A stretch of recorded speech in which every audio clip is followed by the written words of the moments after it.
नमस्कार साथियों, आप सभी का इंग्लिश कैंपस पर स्वागत है।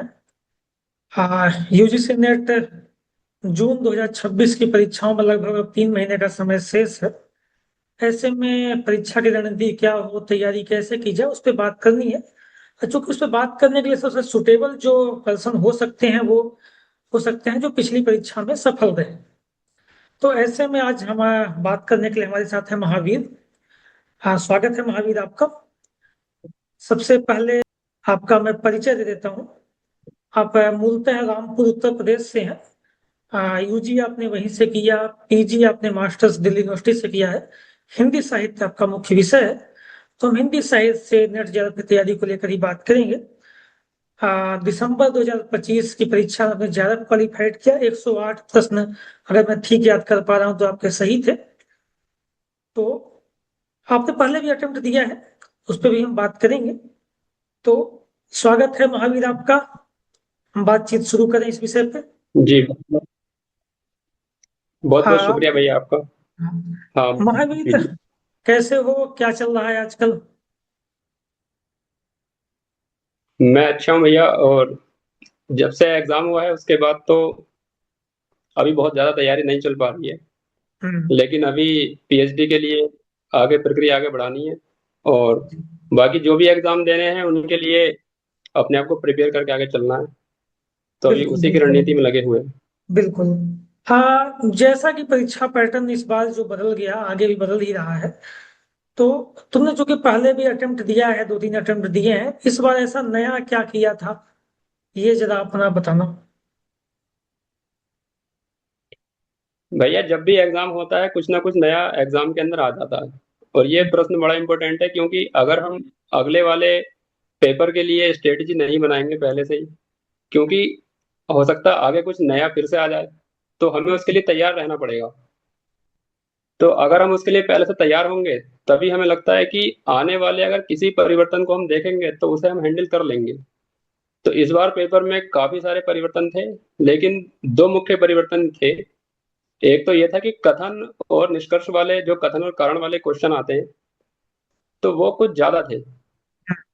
और दूसरा बड़ा परिवर्तन ये था कि पहले कथन पूछे जाते थे और उनमें ये पूछा जाता था कि इनमें से कौन सा कथन सत्य है और कौन सा कथन असत्य है। मतलब किसी रचना के बारे में कहा जाता था कि भाई इस रचना के संबंध में कौन सा कथन सत्य है।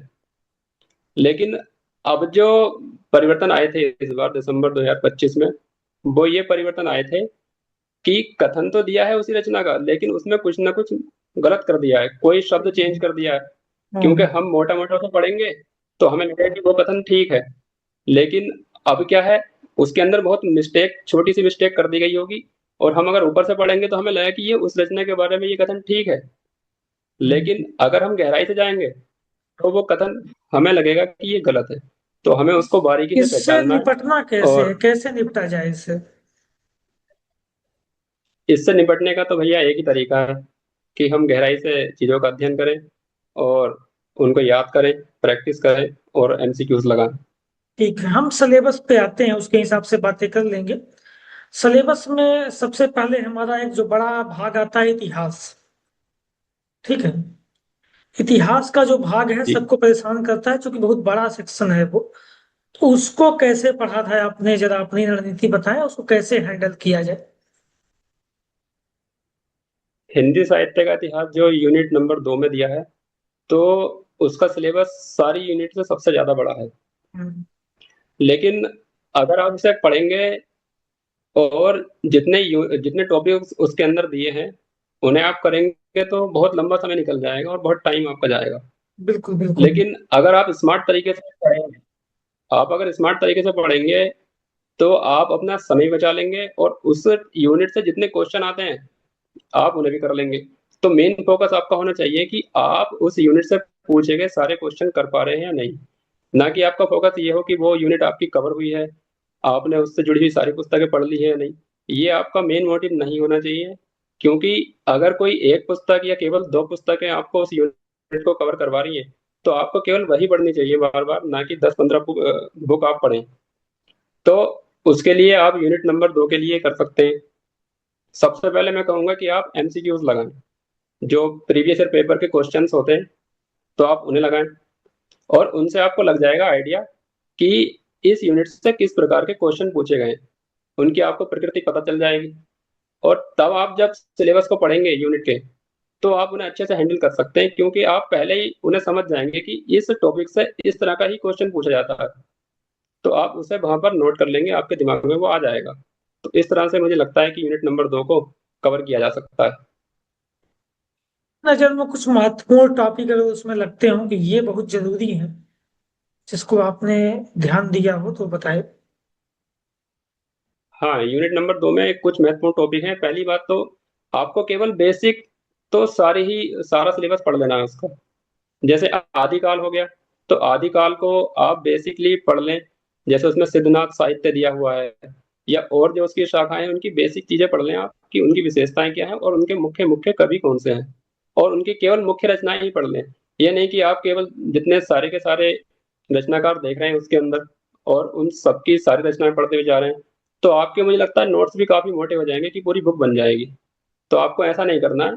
आदिकाल पढ़ना है, और आदिकाल की बेसिक अंडरस्टैंडिंग आपको होगी, और केवल जो आपके सिलेबस के अंदर उसकी कोई रचना लगी हुई है, तो थोड़ा सा उसको देख लेना, बस आदिकाल आपका हो जाएगा।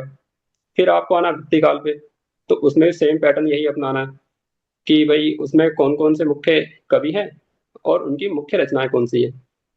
क्योंकि जो क्वेश्चंस आते हैं हमारे, या तो उसमें कई सारे कथन पूछे जाएंगे, या कई सारी रचनाएं मिलाने के लिए आएंगी। तो आपको अगर एक दो भी याद होंगे तो आप एलिमिनेट करके लगा लेंगे वहां से। और बाकी आपको ध्यान देना है मुख्य रूप से आधुनिक काल पे। आधुनिक काल की जो उपशाखाएं हैं, जैसे भारतेंदु युग और द्विवेदी युग, छायावाद युग, प्रगतिवाद, प्रयोगवाद और नई कविता, तो इन पर आपको थोड़ा विशेष ध्यान देना है, क्योंकि इस समय से क्वेश्चन ज्यादा पूछे जाते हैं। और जो आधुनिक काल में छायावाद, प्रगतिवाद और प्रयोगवाद है, यहाँ से तो बड़ी मात्रा में क्वेश्चन पूछे जाते हैं। तो आप इनको थोड़ा सा अच्छे से पढ़ें, और इनके नोट्स भी आप बना लें। और जो तार सप्तक के कवि हैं, तो आप सारे के सारे तार सप्तक के कवियों के नाम तो कम से कम याद कर ही लें अच्छे से। तो आपका ये यूनिट कवर हो जाएगी इस तरह से। ठीक है। इसके बाद हम आते हैं बेसिकली काव्यशास्त्र है जो हमारे यूनिट 3, उसको कहाँ से पढ़ा था, कहाँ से कवर किया था? काव्य शास्त्र की जो यूनिट है, मुझे लगता है कि ज्यादातर स्टूडेंट्स को वो सबसे ज्यादा हार्ड लगती है। जी। लेकिन सौभाग्य की बात ये रही कि शायद ही मेरा उससे कोई क्वेश्चन गलत होता हो, क्योंकि मुझे वो काफी इंटरेस्टिंग लगती है। और उसके लिए जो मैंने किया है वो ये है कि मैंने देवेंद्र नाथ शर्मा की किताब पढ़ी थी, पाश्चात्य काव्य शास्त्र की, और निशा अग्रवाल की किताब पढ़ी थी, भारतीय काव्य शास्त्र की। जी, दोनों और किताबें ये बड़ी किताबें अच्छी हैं। काफी आसान है, और जी। हाँ, दोनों किताबें काफी आसान भी हैं, और मुझे लगता है कि इनसे क्वेश्चंस बाहर जाते नहीं है। तो आपको काव्य शास्त्र में केवल यही दो काम करने हैं कि ये दोनों किताबें पढ़नी है, और एमसीक्यूज जो दिए हुए हैं उन्हें आपको कर लेना है। क्योंकि हर 6 महीने पेपर होता है यूजीसी नेट का, तो वहां से आपको काफी सारे प्रीवियस ईयर पेपर तो मिल ही जाएंगे, क्योंकि कुछ एग्जाम्स होते हैं जिसमें कई कई साल बाद पेपर होता है, तो प्रीवियस ईयर पेपर नहीं मिल पाते हैं। लेकिन यूजीसी नेट का एग्जाम हर 6 महीने में होता है, तो आपको काफी सारे प्रीवियस ईयर पेपर मिल जाएंगे। तो कम से कम 5 प्रीवियस पेपर के आपको जितने भी काव्य शास्त्र के क्वेश्चन दिए वो सारे याद होने चाहिए। और आपने निशा अग्रवाल की और देवेंद्र नाथ शर्मा की किताब पढ़ी है, तो आप ये करके, और इनके बस केवल शॉर्ट नोट्स आपको बना लेने हैं। ये आप करके जाएंगे, तो आपके आराम से सारे के सारे पाश्चात्य काव्य शास्त्र और भारतीय काव्य शास्त्र के क्वेश्चन सारे ठीक हो जाएंगे। इसमें बहुत ज्यादा आपको विशेषज्ञता की आवश्यकता नहीं है। आप केवल बेसिक जानकारी प्राप्त कर लेंगे, तो आपका ये यूनिट हो जाएगी। ठीक है, ठीक है। हम आते हैं चौथी यूनिट जो हमारी वैचारिकी वाली है। वो बड़ी उलझी हुई यूनिट है, उससे प्रश्न भी कहाँ से पूछेंगे, क्या होगा, समझ में बहुत कम आता है। पीवाईक्यू भी अगर देखते हैं हम तो बार बार कभी आर्य समाज से प्रश्न पूछ रहा है, तो कभी एनी बेसेंट को उठा ले रहा है, कभी गांधी को, कभी लोहिया को, कभी स्त्री मस्त। उसको क्या करना है? ऐसा काफी बार होता है कि यूनिट नंबर 4 में क्वेश्चंस मतलब काफी विविधतापूर्ण होते हैं। तो कभी जो जैसा कि आपने बताया कि कभी क्वेश्चन कहीं से पूछता है, कभी कहीं से पूछता है, तो हमें ऐसा लगता है कि ये क्वेश्चन हमारी पकड़ से बाहर है। क्योंकि बाकी यूनिट जो है हम कहीं ना कहीं हमने एमए के दौरान सुनी हुई होती है, पढ़ी हुई होती है, लेकिन ये वाली यूनिट जो है थोड़ा सा ऐसा लगता है कि हिस्ट्री से कुछ क्वेश्चन पूछे जा रहे हैं। तो सौभाग्य की बात ये रही कि मैंने हिस्ट्री पढ़ी थी ग्रेजुएशन के समय पे, तो मुझे आइडिया है मॉडर्न हिस्ट्री के क्वेश्चन काफी हद तक वहां पर आ जाते हैं, ब्रह्म समाज से आ जाते हैं, राजा राम मोहन राय से जुड़े हुए क्वेश्चन आ जाते हैं, महात्मा गांधी से जुड़े हुए या फिर अम्बेडकर जी से जुड़े हुए क्वेश्चन वहां आ जाते हैं। तो आपको क्या करना है कि इस यूनिट के सारे प्रीवियस ईयर पेपर देख लेने हैं, उनको आप अच्छे से प्रैक्टिस कर लें, और जो दृष्टि की बुक है आप इस यूनिट को वहां से पढ़ लें, और बस ये आप रिवीजन कर लें ठीक तरीके से। और अगर हो सकता है कि कोई क्वेश्चन आपका ये हो कि आपसे ना हो पाए, लेकिन बाकी क्वेश्चन तो होंगे ना आपसे, जो ठीक बेसिक बात क्वेश्चन है। आए हैं तो वो आप कर लेंगे। और महात्मा गांधी अम्बेडकर के बारे में आप तो लगातार सुन भी रहे होंगे, इस समय काफी चर्चा में रहते हैं ये लोग, बिल्कुल तो इनके बिल्कुल। विचारों को आपको जानना चाहिए। इनके विचारों को ठीक आप जानेंगे तो इस आप जानते जाएंगे, आपकी नौकरी पड़ेगी और आपका एग्जाम भी अच्छे से हो जाएगा। ठीक ठीक बात है। एक तो सारे प्रश्न सही होने भी जरूरी नहीं है, आपको 100% प्रश्न सही भी नहीं करने हैं। और दूसरा ये भी है कि वैचारिकी में जो ऐसे लेखक लगे हैं, रचनाकार लगे हैं, या तो बड़े व्यक्तित्व लगे हैं, जिनके विषय में हर व्यक्ति को पढ़ना भी जरूरी है, पढ़ना चाहिए। तो उससे चीजें कवर वैसे अपने आप हो जाएंगी। बिल्कुल, ठीक बात उनकी है जानकारी। जी। अब हम टेक्स्ट पे आते हैं। हमारी भाषा यूनिट छूटी है, उस पर हम बात करेंगे, पर हम पहले टेक्स्ट पे आते हैं। यूनिट 5 में कविता है, फिर उपन्यास, नाटक, निबंध, नगद है, यूनिट 5 से लेकर 10 तक। तो इनको जी। कैसे पढ़ना है? आप कविता से शुरू कर सकते हैं, अपने से बताते रहिए यूनिट 5 6 7 8 तक कैसे पढ़ना है।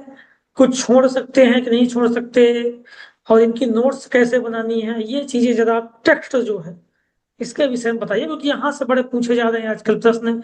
और कविताओं से भी ऐसे ऐसे प्रश्न पूछे जा रहे हैं कि पंक्तियां ऑर्डर से मिलाने को दे रही हैं।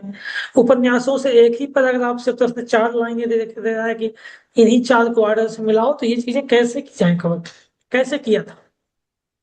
इन यूनिट का तो इस एग्जाम के लिए बहुत बड़ा योगदान है, क्योंकि काफी सारे क्वेश्चंस इन यूनिट से आते हैं, और जो बिल्कुल पहले बताई गई यूनिट है वहां से क्वेश्चन आते हैं, लेकिन उनकी तुलना में इन बाकी यूनिट से क्वेश्चन आते हैं। कविता हो, नाटक हो, उपन्यास हो, निबंध हो या अन्य गद्य विधाएं हो, इनसे काफी बड़ी मात्रा में क्वेश्चंस आते हैं। तो मैंने जब अपनी तैयारी स्टार्ट की थी तो मैंने सबसे पहले निबंध पढ़े थे। अब निबंध मैंने इस प्रकार पढ़े कि मूल टेक्स्ट तो पढ़ने ही जरूरी है उनके, तो मैंने निबंध मूल टेक्स्ट सहित पढ़े, और एक निबंध के मैंने 1 या 2 पेज के नोट्स बना लिए। हमारे लगे हुए हैं 11। अब 11 निबंधों को हमने लिख लिया कि किस निबंध के राइटर कौन है। एक लिस्ट तो मैंने छोटी सी ये बना ली। दूसरी लिस्ट ये बनानी है कि सारे निबंध जो है प्रकाशन वर्ष के साथ लिखने हैं, कि कौन सा निबंध कौन से प्रकाशन वर्ष में किस समय प्रकाशित हुआ है। और उसके बाद जो उनके निबंधकार हैं उनका केवल जन्म वर्ष आपको याद होना चाहिए। काफी बार एक क्वेश्चन पूछ लेता है वहां से कि भाई इन निबंधकारों को जन्म वर्ष के अनुसार अरेंज कीजिए। तो ये आपको 3 काम तो शुरू में करने हैं, जो 1 या 2 पेज में आपके आ जाएंगे। सबसे पहले निबंधों को लेखक के साथ, और निबंधों को प्रकाशन वर्ष के साथ, और राइटर को उनके जन्म वर्ष के साथ, ये कर लीजिए। फिर आप जो है निबंध को उठाइए, और एक निबंध को पढ़ने के बाद उसका मूल टेक्स्ट पढ़िए, और उसकी महत्वपूर्ण पंक्तियां या उसका जो निबंध संग्रह है वो, और उसके निबंध संग्रह में लगे हुए निबंध आप याद कर लीजिए। तो इस तरह से आपका निबंध तैयार हो जाएगा। बाकी जो और निबंध लगे हुए हैं इसी तरह से आप उन्हें भी कर सकते हैं। तो ये हो गए निबंध की यूनिट जो मैंने अपने तरीके से की थी। उसके बाद आप कीजिए इसके निबंध के PYQ लगा लीजिए, बस आपकी यूनिट हो गई तैयार। और बाकी जो यूनिट है जैसे कहानी होगी, सेम तरीका कहानी में भी यही तरीका अपना सकते हैं, क्योंकि कहानी से काफी सारे क्वेश्चन पूछे जाते हैं, बिल्कुल। और उसकी पंक्तियां क्रम से लगाने के लिए आ जाती हैं, उनके पात्र पूछे जाते हैं। तो आपको कहानियों में पात्रों का भी ध्यान रखना है, और उनके प्रकाशन वर्ष, उनके कहानी संग्रह को याद करना है, महत्वपूर्ण पंक्तियां, ये सब चीजें आप करेंगे तो आप कर सकते हैं आराम से इस यूनिट को भी तैयार। क्योंकि आप MCQs लगाइए सबसे पहले। MCQs लगाने के बाद आपको आइडिया लग जाएगा कि कहानियों से किस प्रकार के क्वेश्चंस आते हैं। कुछ खास प्रकृति के ही क्वेश्चन आते हैं जिसमें देखा जाता है कि पात्रों से क्वेश्चन पूछे गए हैं, और उनके कहानी संग्रह पूछ लिए गए हैं, या किस पत्रिका में कहानी प्रकाशित हुई है, प्रकाशन वर्ष पूछ लिया गया है, और उनके जो महत्वपूर्ण पंक्तियां हैं वो पूछ ली जाती है। तो आप इन पर फोकस कीजिए, और उसके बाद आपकी ये यूनिट भी तैयार हो जाएगी। उपन्यास, उपन्यास वाली यूनिट जो है बहुत बड़ी है, और सारे उपन्यास पढ़ना लगता मुझे संभव भी नहीं है। मैंने खुद भी नहीं पढ़े थे सारे उपन्यास। 2 उपन्यास मैं कहूंगा कि आपको पढ़ लेने चाहिए, गोदान और मैलांचल आप पढ़ लीजिए संभव हो तो।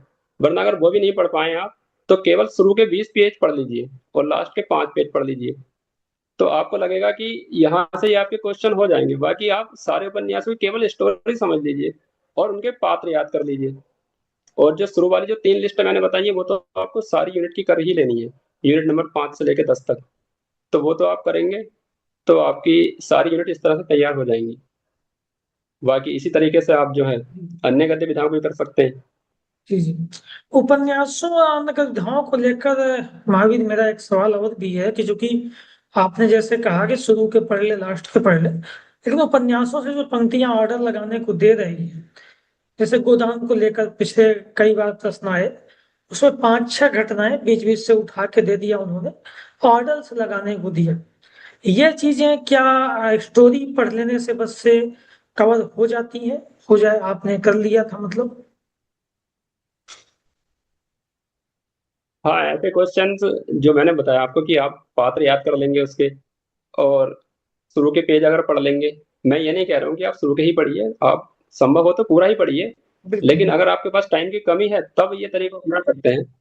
तो आप पात्र याद करेंगे, प्रकाशन वर्ष याद करेंगे और उसकी स्टोरी को समझ लेंगे, तो क्योंकि एक क्वेश्चन के अंदर काफी सारी पंक्तियां दी हुई होती है, तो आप कहीं ना कहीं एक आध ऐसी पंक्ति पकड़ लेंगे जिससे आपका वो क्वेश्चन हो जाएगा। तो इस संबंध में बताना चाह रहा था।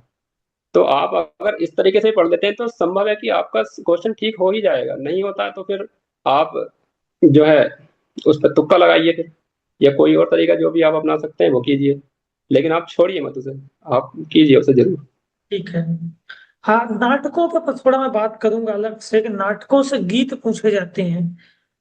हाँ, गीतों का क्रम दिया जाता है। नाटकों से पात्र बहुत होते हैं नाटकों में, जैसे आप जयशंकर प्रसाद के जब नाटक पढ़ते हैं तो उनमें पात्रों की संख्या बहुत ज्यादा है, और कुछ कुछ पात्र तो सेम लगते हैं। इन चीजों को कैसे कवर किया, कैसे हैंडल किया? नाटक यूनिट से भी काफी क्वेश्चन पूछे जाते हैं, और अगर आप इस एग्जाम की तैयारी कर रहे हैं और आपकी नाटक यूनिट कंप्लीट नहीं है तो मुझे लगता है कि आपकी तैयारी में कुछ कमी है। तो आपको बिल्कुल। नाटक तो अच्छे से करने ही है, क्योंकि जो हमारी टेक्स्ट वाली यूनिट है तो उनमें आप अगर किसी यूनिट को पूरा पढ़ सकते हैं तो वो निबंध हो गई और कहानी हो गई, और नाटक को भी आप पढ़ ही सकते हैं। नाटक भी बहुत ज्यादा बड़े नहीं है तो आप उन्हें भी पढ़ ही सकते हैं। तो इनसे जो पात्र पूछे जाते हैं, आप अगर नाटकों को देखेंगे तो नाटकों की प्रकृति बड़ी इंटरेस्टिंग होती है। उनमें आपको कथन दिया होगा नाम के साथ किसी व्यक्ति का, तो आप उसके कथनों को उसके नाम के साथ ही याद कर लेंगे, क्योंकि एक खास पर्सनैलिटी वाला व्यक्ति एक खास तरीके के ही कथन बोलता है, तो आप उन्हें वहां से समझ लेंगे। पात्रों के साथ आप जब पढ़ेंगे पूरे नाटक को तो मुझे लगता है कि आपको पात्र और नाटक की जो पंक्तियां हैं वो अच्छे से याद हो जाएंगी। जैसे आधे अधूरे नाटक है तो उसमें जुनेजा जो है सावित्री को समझाता है। तो जहां तक भी आप, अगर आधे अधूरे नाटक से प्रश्न आएंगे, समझाने की बातें कौन करेगा? जुनेजा करेगा, पुरुष नंबर 4। तो आप ऐसे अगर पढ़ेंगे नाटकों को तो मुझे लगता है कि आपके नाटक के पात्र भी गलत नहीं होंगे, उनकी पंक्तियां भी गलत नहीं होंगी। तो घटनाओं को चित्रात्मक रूप से आप नाटकों को अच्छे से याद कर सकते हैं। तो ये यूनिट आपकी अच्छे से कवर हो जाएगी। और गीतों की जो आपने बात की, तो आप जयशंकर प्रसाद के नाटकों में मुख्यतः गीत देखेंगे, और नाटकों में भी हैं, बीच में बहुत कम है, लेकिन जयशंकर प्रसाद के नाटकों के ही मुख्यतः गीत पूछे जाते हैं। तो आप एक काम कीजिए कि जो गीत दिए हैं शुरू के कम से कम 3-4 गीत तो आप पढ़ ही लीजिए। उनकी केवल शुरू की 2 लाइनें याद कर लीजिए। उससे आपको हिंट लग जाएगा कि इस नाटक की इस नाटक से ये वाला गीत लिया गया है। और आपको ऐसा नहीं है कि गीत वहां लिखने के लिए आएगा, आपको तो ऑप्शन भी मिलेगा वहां पर। तो आपको अगर थोड़ा सा भी ध्यान होगा तो आप वहां पर एलिमिनेट करके लगा देंगे उसे। तो एलिमिनेशन पावर भी आपको यूज करनी है। आपने जो जानकारी पहले प्राप्त करी है, पढ़ा है, चीजों को याद किया है, उसको भी यूज करेंगे। तो आप जब इन सब चीजों को यूज करके पेपर देंगे तो नाटक वाली यूनिट भी आपकी कंप्लीट हो जाएगी। ठीक है। हाँ, कविताओं पे मैं बात थोड़ा सा करूंगा। कविताओं को कैसे कवर किया, जो कि कविताएं बहुत सारी लगी हुई हैं, लंबी कविताएं भी हैं। आ, जैसे रामकृष्ण की पूजा लगी है, अंधेरे में लगी है, और भी लंबी कविताएं हैं। आदिकाल, भक्तिकाल, रीतिकाल, सभी कविता लगी। इसको कैसे कवर किया था? पूरी कविताएं पढ़ी थी या कुछ छोड़ी भी थी? और छोड़ी थी तो कौन सी छोड़ सकते हैं, ऐसा जिससे प्रश्न नहीं पूछा जाता हो? अगर आपने नोटिस किया हो कि इससे प्रश्न नहीं आता, छोड़ सकते हैं। या नहीं छोड़ सकते तो कैसे पढ़ना है? जैसे पंक्तियां ऑर्डर्स लगाने को दे रहा है, कहाँ से पढ़ा था, कैसे पढ़ा था, और कितना पढ़ा था इसको? कविताओं की यूनिट तो काफी इंपॉर्टेंट है।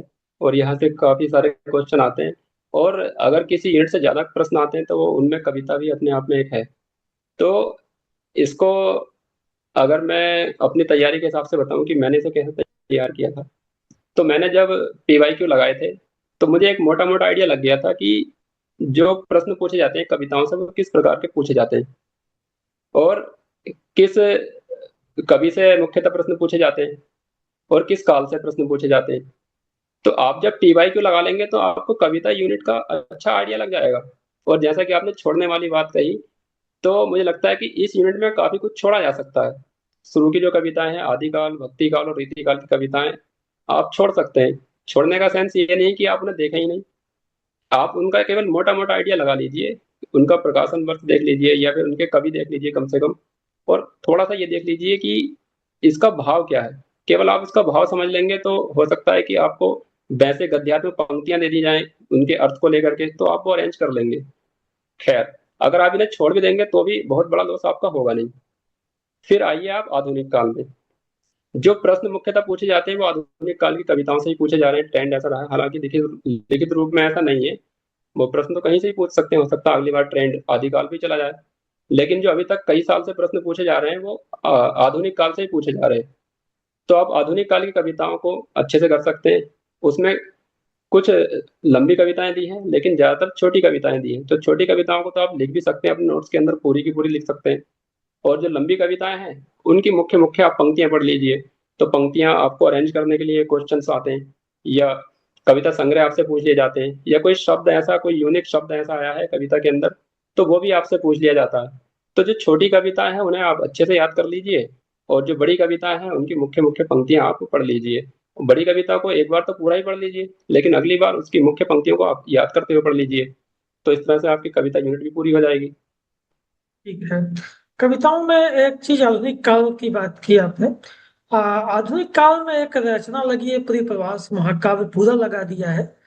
मुझे लगता है कि उससे प्रश्न नहीं आते हैं, या आपकी जानकारी में है कि आए हो? प्रिय प्रवास से प्रश्न तो आते हैं, लेकिन उन प्रश्नों को करने के लिए प्रिय प्रवास को पूरा पढ़ने की आवश्यकता नहीं है। बिल्कुल, वही इसे भी वही आप बात। छोड़ सकते हैं। जी। आप इसकी भूमिका कर सकते हैं, और जो शुरुआती कुछ कविता की पंक्तियां हैं आप केवल वो पढ़ के और केवल इसका मतलब समझ लें। आप ये देख लें कि ये जो है खड़ी बोली का प्रथम महाकाव्य भी माना जाता है। तो इस तरह की जो महत्वपूर्ण बातें इसके संबंध में कही जाती हैं, इसके कथानक को लेके, और इसमें जो विचारधारा का उपयोग किया गया है इसकी भाषा शैली को लेके, तो आप जो ये मुख्य बातें हैं, विशेषताएं हैं इसकी, केवल ये याद कर लें तो आपको ये पूरा ग्रंथ पढ़ने की आवश्यकता नहीं है। केवल आप इसकी इन बातों को लेकर के प्रश्न अटेम्प्ट कर सकते हैं, और इसी तरह के प्रश्न पूछे जाते हैं। इससे अंदर बहुत ज्यादा अंदर से प्रश्न नहीं पूछे जाते हैं। इसके नामकरण को लेकर काफी बार प्रश्न पूछे जाते हैं कि जो कवि है वो इसका नामकरण क्या करना चाहते थे, लेकिन बाद में इसका नामकरण क्या कर दिया गया था। कि वही बातें मैं नोटिस करना चाह रहा था, क्योंकि मैंने अक्सर देखा है कि इसमें प्रिय जहाँ कविता का सेक्शन देखते हैं हम, जो हम लोग ने पीडीएफ ग्रुप में, टेलीग्राम ग्रुप वगैरह में दे रखा है, उसमें 700-750 पेज का पीडीएफ है कविताओं का। उसमें लगभग 300-350 पेज अकेले परिप्रवास महाकाव्य है। और प्रश्न मुश्किल से बाई चांस एक पूछा जाता है इससे। और इतना बड़ा अगर पढ़ने बैठे तो मुझे लगता है कि वो चीजें अच्छी नहीं होंगी, बेहतर नहीं होंगी। इस विषय को मैं हाँ, इसलिए जानना चाह रहा था। टेलीग्राम टेलीग्राम ग्रुप आजकल काफी ट्रेंड में आ गए हैं। लेकिन मैं अपने साथियों या दर्शकों को सुझाव देना चाहूंगा कि टेलीग्राम ग्रुप पर आप बहुत ज्यादा डिपेंड ना रहें।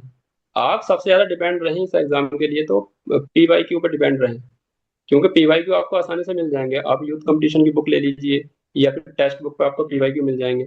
तो आप वहां से देखिए कि किस रचना से किस प्रकार के प्रश्न पूछे जाते हैं, और उन प्रश्नों के उत्तर को आप याद कर लीजिए अच्छे से, क्योंकि वो आपके रिपीट होते हैं, घुमा के रिपीट हो जाते हैं, लेकिन उस जानकारी को रिपीट करके अगली बार क्वेश्चन मिलता है। और सबसे बड़ी बात, आप उनके पूछने की प्रकृति को समझ जाएंगे, तो किसी और रचना से वैसा प्रश्न पूछा जाएगा तो आप वो कर देंगे। तो 700 पेज की किताब आपको पढ़ने की आवश्यकता नहीं है। आप ऐसी रचनाओं की केवल मुख्य बातें पढ़ सकते हैं, और जो छोटी रचनाएं दी हैं उनकी सारी बातों को आप पढ़ सकते हैं। तो टेलीग्राम ग्रुप मुझे नहीं लगता कि बहुत ज्यादा हेल्पफुल है। थोड़े बहुत हेल्पफुल हो सकते हैं जो लोग ठीक तरीके से उन्हें चलाते हैं, लेकिन मैंने तो टेलीग्राम ग्रुप का उपयोग नहीं किया था। ठीक ठीक बात है। आपने पीवाईक्यू की बात कई बार की। पीवाईक्यू सॉल्व करना उपयोगी है, बिल्कुल। आपने कई बार बातें भी की उस पर। मुझे भी लगता है, मैं सब सुझाव यही देता हूँ खुद की सबसे पहले आप PYQ सॉल्व करें, शुरुआत ही उसी को देख लें, कम से कम देखें तो पहले, उसके बाद पढ़ना शुरू करें। PYQ के अलावा प्रैक्टिस कहाँ से की जा सकती है, या कहाँ से MCQ सॉल्व किए सकते हैं, ऐसा कुछ आपने किया था, या आपको कुछ जानकारी हो जो ऑथेंटिक हो तो आप वही बता सकते हैं। PYQ तो मैंने किए थे, और मैं कहूंगा कि PYQ ही करने हैं। जी एग्जाम की आपको तैयारी करनी है तो आपको PYQ पर अपनी कमांड बनानी पड़ेगी। जी क्योंकि सिलेबस इस एग्जाम का इतना बड़ा है कि आप अगर पढ़ेंगे तो आपको एक साल का भी पता नहीं चलेगा कि आपका एक साल कहाँ चला गया। और आप अगर और डीपली पढ़ेंगे सारी चीजों को, आप जैसा कि आपने बताया कि पूरी किताब, एक किताब जो है 700 के पेजों की है, कई सारी किताबें ऐसी हैं जो बहुत ज्यादा बड़ी हैं। तो आप अगर ऐसे पढ़ेंगे फिर तो आपका टाइम निकल जाएगा। लेकिन आपको फोकस करना है कि प्रश्न कैसे पूछे जा रहे हैं, आपको प्रश्नों पर फोकस करना है, क्योंकि आपके प्रश्न ही तो एग्जाम निकलवाएंगे। तो प्रश्न कहाँ है? प्रश्न है PYQ में। तो PYQ आप लगाइए। और मैंने शुरू में तो यूथ कंपटीशन की बुक ली थी, मैंने वहां से PYQ लगाए थे, तो मैंने सोल्व करता था। और जब अगले पेपर में वो क्वेश्चंस रिपीट होते तो मुझे आइडिया लग जाता था कि यहाँ से ये प्रश्न पूछा गया है, तो ये पिछली बार भी इस तरीके से पूछा गया था। उसके बाद मैंने टेक्स्ट बुक का भी उपयोग किया था, तो वहां से भी मैंने PYQ लगाए थे। क्योंकि पेपर ऑनलाइन होता तो ऑनलाइन प्रैक्टिस करने के हिसाब से मैंने वो भी किया था। तो PYQ तो बहुत ज्यादा जरूरी है आपको। तो आपको एक काम करना है कि PYQ की या तो आप बुक ले लीजिए या फिर आप टेक्स्ट बुक ले लीजिए। एक चीज तो आप ले लीजिए। और PYQ पर इस तरह से कमांड बनानी है आपको कि PYQ सॉल्व करें और उनके खुद के नोट्स भी बना लें। क्योंकि वो रिपीट होते हैं, काफी बार रिपीट होते हैं। स्टूडेंट्स को लगता है कि नहीं, अगले एग्जाम में तो नए क्वेश्चंस आएंगे, लेकिन नई प्रकृति होगी, जानकारी वही आती है घुमा फिरा करके। तो PYQ बहुत ज्यादा इंपॉर्टेंट है, फिर से कह रहा हूँ, बहुत ज्यादा इंपॉर्टेंट है। ठीक बात है। आ, इसके साथ एक प्रश्न और होगा हामिद मेरा, कि पुस्तकें आपने कौन कौन सी पढ़ी थी, टेक्स्ट के छोड़ दीजिए, हिंदी साहित्य समझने के लिए, इतिहास समझने के लिए हिंदी साहित्य का कौन कौन सी पुस्तकें आवश्यक हैं और पढ़ने, इतिहास की पुस्तकें, उस पे आप कुछ बताएं, आपने जो पढ़ी हो या आपको लगता है को महत्वपूर्ण है। हाँ, पुस्तकें तो इस एग्जाम के लिए इम्पोर्टेंट है ही, लेकिन एक यूनिट के लिए कई कई सारी पुस्तकें उपयोग करना ये मेरे हिसाब से ज्यादा अच्छा नहीं है। आप हिंदी साहित्य के इतिहास के लिए तो संभव है कि एक या दो किताब पढ़ेंगे, तीन भी पढ़ सकते हैं। लेकिन मैंने तो आचार्य रामचंद्र शुक्ल की किताब ही पढ़ी थी। और बाकी जो और विद्वानों से कथन पूछे जाते हैं, उनकी किताबों से प्रश्न पूछे जाते हैं, तो जो प्रश्न पूछे गए थे प्रीवियस ईयर में मैंने वो याद कर लिए थे उनसे जुड़े हुए। तो कहीं ना कहीं मुझे उससे हेल्प मिली थी। तो आचार्य रामचंद्र शुक्ल की किताब हो गई, और दृष्टि वाली बुक हो गई, जो ये तैयारी अच्छा। करने वाले सभी लोग जानते ही है। जी। हाँ, तो बवाली ठीक। बुक हो गई। और काव्य शास्त्र के लिए मैंने आपको बता ही दिया, निशा अग्रवाल और देवेंद्र नाथ शर्मा की किताब। जी।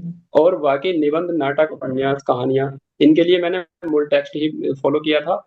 और जो उपन्यास हैं उनकी, जो मुझसे नहीं हो पाए थे पूरे, तो मैंने उनकी स्टोरी समझ ली थी, उनके पात्र याद कर लिए थे, उनके मैंने खुद के नोट्स भी बनाए थे। तो इस तरीके से मैंने तैयारी की थी। और ठीक है। PYQ की मैंने बुक ली जी। थी, यूथ जी। की फर्स्ट पेपर के लिए भी, सेकंड पेपर के लिए भी। जी। हाँ, भाषा यूनिट हमारी छुट्टी हुई है, भाषा यूनिट के विषय में आप कुछ बताना चाहें कि उसको कैसे पढ़ा जाए, कैसे कवर किया जाए। हाँ, भाषा यूनिट को आप जब पढ़ेंगे तो आपको लगेगा कि ये तो बड़ी मुश्किल है, क्योंकि इसमें फैक्चुअल क्वेश्चंस हैं, काफी सारी ऐसी चीजें हैं जो बड़ी याद करने वाली हैं। तो वो बड़ी जटिल लगेगी। लेकिन आप जब PYQ देखेंगे तो आपको लगेगा कि कुछ खास टॉपिक से ही प्रश्न पूछे जा रहे हैं। जैसे एक टॉपिक है, उसके अंदर हिंदी भाषा की संवैधानिक स्थिति, तो आपको ये पढ़ लेना है, जो संविधान का भाग 17 है। तो आपको उसके सारे अनुच्छेद याद कर लेने हैं। और आपको संधि या फिर बाकी जो और टॉपिक दिए हैं वो नहीं पढ़ने हैं, आपको केवल समास पढ़ लेने हैं, संज्ञा पढ़ लेनी है, और सर्वनाम पढ़ लेने हैं। वो भी बस बेसिक जानकारी। बस एक या आधा पेज के आपके नोट्स बनेंगे एक टॉपिक के में। जैसे समास आप पढ़ेंगे तो बस एक पेज के आपके नोट्स बन गए बस, केवल।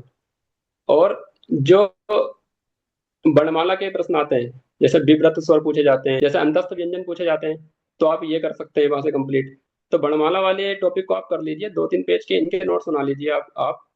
और तो आप ये वाली यूनिट कर सकते हैं। लेकिन बाकी जो और टॉपिक दिए हैं, आप PY को लगा करके आइडिया लगा लेंगे कि भाई यहाँ से सारे टॉपिक नहीं पढ़ने हैं, केवल संवैधानिक स्थिति वाले पढ़ लेने हैं। और वर्णमाला वाले पढ़ने नहीं। और जो हिंदी भाषा का विकास है वो पढ़ना है, खड़ी बोली और बाकी जो बोलियां दी हुई है हिंदी भाषा की, तो आपको वो पढ़ लेनी है। तो ये आप कर लेंगे तो आपकी भाषा यूनिट भी अच्छी हो जाएगी। और बाकी पीवाईक्यू जो दिए हैं पिछले ईयर में, तो आप भाषा यूनिट के अलग से उन्हें कर लीजिए विद ठीक सॉल्यूशन। ठीक ठीक तो बात आपकी है। यूनिट कंप्लीट हो जाएगी। ठीक है। इस क्रम में एक सवाल ये रहेगा कि हाँ, आजकल सोशल मीडिया का जो कि दौर है, ऑनलाइन चीजें सब पढ़ लिख रहे हैं। तो आपने यूट्यूब चैनल वगैरह कोई एजुकेटर्स को फॉलो किया था, उनसे कुछ पढ़ा था? जो भी आपने चैनल पढ़ा हो, जिनसे भी हेल्प लिया हो, उनको आप बता सकते हैं, तो लोगों को हेल्प मिल जाए उससे भी, बच्चों को। ये प्रश्न तो ये प्रश्न बहुत इंपॉर्टेंट है, क्योंकि सोशल मीडिया तो आजकल ट्रेंड में है। लोग किताबों को छोड़कर सोशल मीडिया से ज्ञान प्राप्त कर रहे हैं। तो वो मुझे लगता है कि वो ज़्यादा उपयोगी नहीं है। इस एग्जाम के लिए किताबें आज भी इम्पोर्टेंट हैं। तो किताबें आप पढ़िए। सोशल मीडिया पे जो इम्पोर्टेंट चीज़ें हैं जैसे यूट्यूब है, तो आप वहाँ से हेल्प ले सकते हैं, निश्चित रूप से आपको वहाँ से हेल्प मिलेगी। तो यूट्यूब पर आप कुछ चैनल उपयोग कर सकते हैं, लेकिन बाकी जो ऐप है जैसे टेलीग्राम हुआ या इंस्टाग्राम हुआ या फिर व्हाट्सअप हुआ या और कोई अगर चैनल या ऐप जो भी आप यूज कर रहे हैं, तो वो ज़्यादा हेल्पफुल नहीं है, क्योंकि वहाँ पर रील्स आती हैं। और रील्स पर अगर आपको हिंदी साहित्य से जुड़ी हुई कोई जानकारी मिलती भी है, तो वो मुख्यतः वही लोग होंगे जिन्होंने खुद गहन अध्ययन किया नहीं होगा, या किया भी होगा तो बहुत छोटी सी जानकारी आपको देकर चले जाएंगे। लेकिन ये एग्जाम आपसे छोटी जानकारी की उम्मीद नहीं करता। आप थोड़ा गहन तरीके से पढ़ें तो यूट्यूब चैनल आपको जरूर हेल्प कर सकते हैं। तो हिंदी विद्या चैनल सेकंड पेपर के लिए, और कुमार भरत सर का चैनल मैंने फर्स्ट पेपर के लिए यूज किया था। जी। और अपनी यूनिवर्सिटी से मैंने कुछ वीडियो देखी थी। और अनुराग हिंदी एकेडमी को मैंने फॉलो किया था कविता वाली यूनिट के लिए। तो ये चैनल तो आप यूज कर सकते हैं, क्योंकि यहाँ पर जो पढ़ाने वाले लोग हैं, जो हमारे टीचर्स हैं, तो वो काफ़ी अच्छे तरीके से हमें पढ़ाते हैं। तो ये चैनल तो आप यूज कर सकते हैं। और सबसे बड़ी बात, आपका चैनल जो इंग्लिश कैंपस है, तो यहाँ से भी मैंने हेल्प ली थी, क्योंकि यहाँ पर आपने वीडियो डाली थी कि आप स्ट्रेटजी कैसे यूज करें। जी। जो यूजीसी नेट का एग्जाम है, इसके संबंध में आपकी कई सारी वीडियो है, तो आपने बुक लिस्ट भी बताई थी। तो मैंने वहां से सीख करके काफी सारी बुक्स मिली। और मूल टेक्स्ट कैसे पढ़ा जाए उसके संबंध में भी मैंने वहां से गाइडेंस लिया था। तो ये 4-5 चैनल है, तो आप बस केवल इन्हें फॉलो कीजिए, और बाकी आपको ज्यादा किसी चीज को फॉलो करने की आवश्यकता है नहीं। आपको बस खुद से नोट्स बनाने हैं, उनकी प्रैक्टिस करके एग्जाम देना है। ठीक है। आ, इसके साथ कोई और अपनी तरफ से सुझाव देना चाहो, कुछ विशेष जो बातें अब तक ना आ पाई हो और आपको लगता हो कि वो बातें करनी चाहिए, तो वो सुझाव आप दे सकते हैं, कुछ और बातें। हाँ, कुछ और बातें जो है वो आपको अपनी तरफ से भी ऐड करनी पड़ेंगी। जो जैसा कि मैंने अपनी स्ट्रेटेजी शेयर की है, या बाकी आपको वीडियो मिल जाएंगी। तो यूट्यूब पर आपको वीडियोस मिल जाएंगी कि जो स्टूडेंट्स क्वालिफाई कर रहे हैं वो किस तरीके से अपनी तैयारी करते हैं। लेकिन आपको देखना है कि आप जब खुद तैयारी कर रहे हैं तो आपकी कहाँ पर कमियां रह रही हैं, आप उन पर काम करें। हो सकता है कि मेरी यूनिट कोई पहले से तैयार हो, जैसे हिस्ट्री मैंने पहले पढ़ रखी थी ग्रेजुएशन के टाइम पर, तो मुझे यूनिट नंबर 4 में ज़्यादा दिक्कत नहीं पड़ी। लेकिन हो सकता है आपकी वहां पर दिक्कत हो, तो आप वहां से कीजिए। तो आप अपनी क्षमता के अनुसार भी अपनी स्ट्रेटेजी को थोड़ा चेंज करेंगे।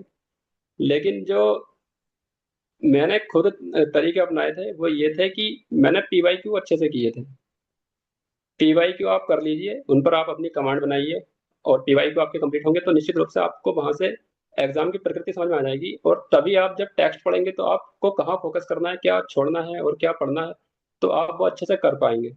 और आचार्य रामचंद्र शुक्ल ने कहा भी था अपने निबंध कविता क्या है में, कि जो कवि है वो काव्य में भाषा की सभी शक्तियों से काम लेता है। तो कवि तो भाषा में काव्य में भाषा की सभी शक्तियों से काम लेता है, लेकिन आपको तो एग्जाम देना है। तो आप एग्जाम देने के लिए एग्जाम देने की सभी शक्तियों से काम लीजिए। सभी शक्तियां क्या हो सकती हैं? एक तो आप भाई नॉलेज आप अच्छी लेकर के आइए, किताबें पढ़िए, और आपको अच्छी नॉलेज होगी तो आपका एग्जाम निकल जाएगा।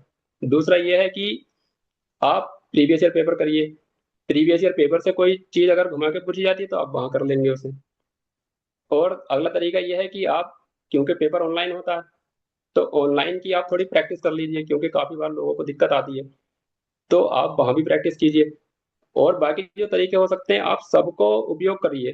तो इतनी सारी शक्तियां जब आपको मिल जाएंगी तो आप जरूर निश्चित रूप से एग्जाम में बैठेंगे तो आप सफलता प्राप्त कर लेंगे। बिल्कुल ठीक बात कही महावीर तुमने कि सभी शक्तियां उपयोग करनी है। पीवाईक्यू पर विशेष ध्यान देना हो, जी। मैं भी बार बार जोर देता हूँ, उस पर ध्यान देना ही चाहिए कि वो ऐसे प्रश्न हैं जो परीक्षा में आए हुए हैं, जो एनटीए के बनाए हुए प्रश्न हैं, जो ऑथेंटिक प्रश्न है। बाकी जगह जो भी पढ़ा रहे हैं वो अपने से बना रहे हैं, उन पे कैसे प्रश्न बना रहे हैं वो उन पे निर्भर करता है। दूसरा ये बात है कि तुमने बीच में बात की कि हार्ड वर्क से ज्यादा स्मार्ट वर्क पे ध्यान देना है। स्मार्ट वर्क का रास्ता वही है कि हम पहले पेपर एनालिसिस कर लें, पीवाईक्यू देख लें, फिर पढ़ना शुरू करें, नोट्स जरूर बनाएं। ये भी बातें तुमने बार बार की, ये बड़ी अच्छी बात है कि जी। नोट्स जरूर बनाना है। और रिवीजन विशेष तौर पे करना है, मैं अपनी तरफ से ये एग्जाम बात रखूंगा। के एग्जाम की आपको तैयारी करनी है तो आपको तैयारी एग्जाम ओरिएंटेड ही रखनी है, क्योंकि आप सिलेबस करते रह जाएंगे पूरा। तो आप अगर सिलेबस करेंगे और सारी की सारी चीजों को आप बराबर इंपॉर्टेंस देंगे तो आप एग्जाम नहीं निकाल पाएंगे। तो आपको एग्जाम ओरिएंटेड तैयारी करनी है, पीवाईक्यू करके वो आपको आइडिया लग जाएगा कि कहाँ पर ज्यादा फोकस करना है, आप उसके अनुसार ही तैयारी कीजिए और तब आप निश्चित रूप से सफलता प्राप्त कर सकते हैं। ठीक ठीक बात है, बड़ी अच्छी बातें, और तुमने पूरी विस्तार से बातें की।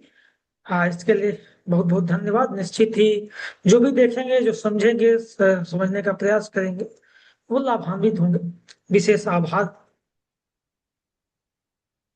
बहुत बहुत शुक्रिया आपका।